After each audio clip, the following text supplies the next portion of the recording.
ఈరోజు వీడియోలో అందరికీ ఇష్టమైన చికెన్ ఫ్రైడ్ రైస్. ఎవరికి ఇష్టం ఉండదు చెప్పండి? ఫ్రైడ్ రైస్ అంటే అందరికీ నచ్చుతుంది కదా. ఇన్స్టంట్గా చికెన్ ఫ్రైడ్ రైస్ అస్సలు ఫ్రై చేయాల్సిన అవసరం లేదండి. చాలా ఈజీగా సింపుల్గా చేసుకోవచ్చు.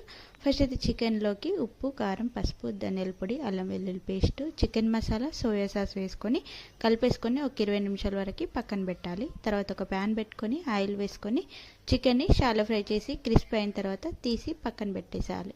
నెక్స్ట్ ఇంకో ప్యాన్ పెట్టుకొని ఆయిల్ వేసుకొని ఎగ్ స్క్రాంబుల్ చేసుకోవాలి.